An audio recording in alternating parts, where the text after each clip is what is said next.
आणि एकूणच पिंपरी चिंचवड शहरामध्ये एक दादा विरुद्ध दुसरा दादा असा सामना पाहायला मिळतो. एक दादा राज्याचा मुख्यमंत्री आहे, दुसरं उपमुख्यमंत्री आहे आणि दुसरं भोसरी विधानसभाचे प्रतिनिधित्व करतात. नेमकं सत्तेमध्ये असूनही ते तुमच्यावर आरोप का करत आहेत? अतिशय भ्रष्टाचाराचे गंभीर आरोप केलेले आहेत, काय सांगाल त्यांना त्याविषयी? तुम्हाला चेहरा वाचता येतो का?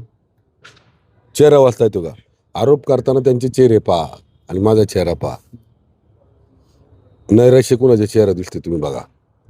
तुमच्या लक्षात येईल नैराश्यातून केलेले आरोप हे काय असतं, चिडचिड करून नाही का. प्रत्येकाला असं वाटतं की मी अजरामर या राजकारणामध्ये हे राहिलं पाहिजे. तसं नसतं. लोक आहे, जनता आहे, लोक ठरवतात की कुणाच्या मागं जायचं, कोण आपला विचार करणार आहे, कोण दूरदृष्टी ठेवून काम करणारा माणूस व्यक्ती आहे, कोणता पक्ष आहे, कोणती विचारधारा आहे, हे सगळं पाहतात आणि लोक निवडून देतात. आता ते त्यांनी जे पण काय आरोप केले त्याच्या संदर्भात उत्तर द्यावं असं मला वाटत नाही.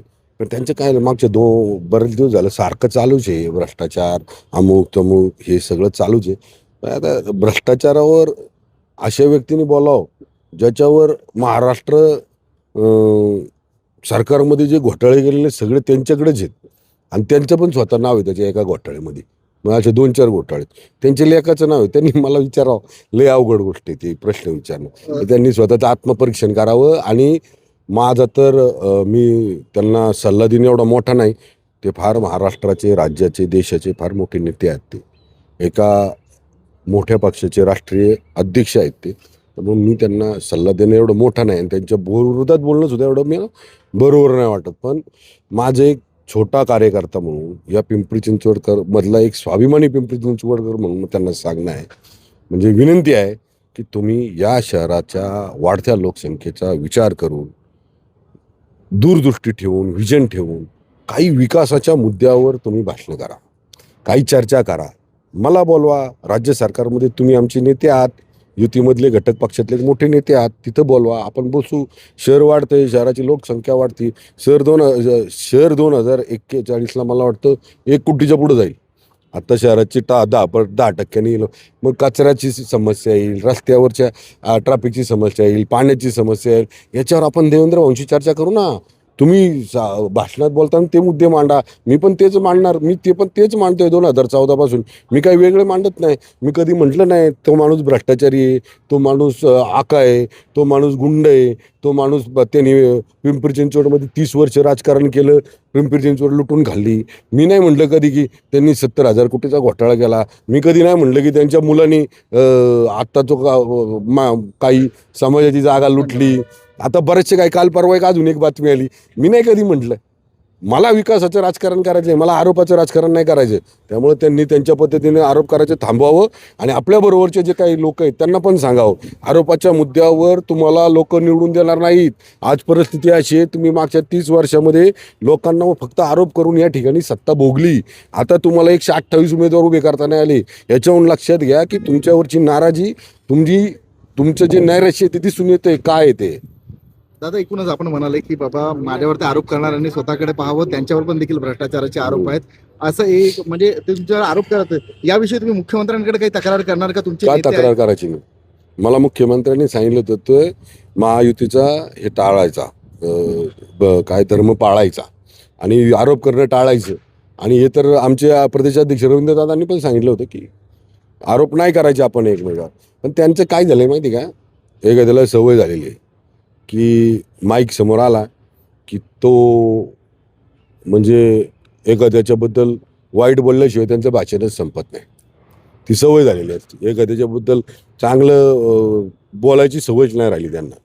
किंवा आता त्यांना जर इथं काहीच नाही, पोलीस आयुक्तालयाच्या उद्घाटनाला आलते. पोलीस आयुक्तालय त्यांना करता आलं का शहराच्या दृष्टीनं? शहराची ओळख झाली ना वेगळी.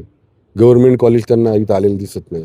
त्यांना 1982 पासून या शहरामध्ये कोर्ट होतं, ते भाड्याच्या ह्याच्यात होतं. ते कोर्टाची नवीन बिल्डिंग होती, ते दिसत नाही. त्यांना 200 बेडचं कॅन्सरचं हॉस्पिटल, 850 बेड आपल्याकडं मल्टी स्पेशालिटी हॉस्पिटल, ते दिसत नाही आहे. त्यांना या चिखली, मोची, चरवलीचा रेसिडेन्शियल कॉरिडॉर दिसत नाही आहे. समाविष्ट गावांचा विकास दिसत नाही आहे. समाविष्ट गावांमध्ये मी तुम्हाला आत्ता सगळ्यांना आव्हान करतो, त्यांना त्यांच्या लोकांना जे पण त्यांना वाटतंय ना, त्यांनी एका गावात मी सांगतो, बुर्डे वस्ती आणि पठारेमाळा किंवा चरोलीच्या कुठल्या वाडी वस्ती होता आणि 2017च्या आधी तिथं काय परिस्थिती होती ते विचारा रस्त्याची, आणि आत्ता काय परिस्थिती ते विचारा. 1997ला घेतले त्यांना, ते पण फसवून घेतलं, त्यांना विश्वास दिला आणि त्यांच्यानंतर त्यांचा विश्वासघात केला. बरं विश्वासघात करू द्या, काय हरकत नाही, त्यांच्याकडून टॅक्स घेतला, पण त्यांना कुठं सुविधा दिल्या यांनी, कुठं सुविधा दिल्या यांनी. मग काय आहे, आम्ही जे केलं ना ते रस्त्यावर उतरल्यानंतर त्यांना कळेल. कधी कधी जातात ना ते आळंदीला, तो रस्ता ते पाहून त्यांना जरा जळपळाट होत असेल. आता एक गंभीर आरोप देखील त्यांनी केलेला आहे की दादागिरी देखील मोठ्या प्रमाणामध्ये फोफावली. दादागिरीचा एक खूप मोठा टँकर तुमचा- माफिया असतील किंवा स्क्रॅप तुमचं नाव न घेता तुमची दहशत आहे शहरामध्ये असं ते म्हणत आहेत. दादागिरी आहे. माझी दहशत कुणावर आहे माहिती का? माझ्या धर्माच्या विरुद्ध जो काम करतो ना त्याच्यावर माझी दहशत आहे. माझ्या इथल्या मायलेकींवर जो वाईट नजर ठेवीन त्याच्यावर माझी दहशत आहे. माझं शहर सुरक्षित राहावं, तिथं आतंकवादी कारवाया कोण करेल त्याच्यावर माझी दहशत आहे. माझी दहशत ही सर्वसामान्यांना सुरक्षित ठेवण्यासाठी असेल. माझी दहशत असली यांच्यासारखी नाही, कुणाला पण अडकव, कुठं पण बस, हे यांच्या वळ आले की सरेंडर हो, हे असली दहशत नाही. मी काय करतोय माझ्याबद्दल दहशतीबद्दल बोलताना तर तुम्ही जाऊन विचारा सर्वसामान्यांना. मी 2014ला अपक्ष निवडून आलो, दहशतीमुळे आलो का? 2014ला मी 16,000 मतांनी जास्त निवडून आलो. माझ्या विरुद्ध एक महेश किसन लांडगे, जसं मी माझं नाव आहे तसं महेश जगन्नाथ लांडगे उभा केलं यांनी माझ्या विरोधात अपक्ष असताना सुद्धा. मग ती दहशत नव्हती का? अरे माझ्याबद्दल तुम्ही आहे ना जेवढं वाईट बोलताल तेवढं लोकांबद्दल हे आहे. मी आज ज्या विचारधारेत काम करतो ना त्या विचारधारेमध्ये दहशत या शब्दाला किंमतच नाही. दहशत करणारा माणूस लोक स्वीकारणारच नाही, गुंडगिरी करणारा माणूस स्वीकारणारच नाही. दादा एकूणच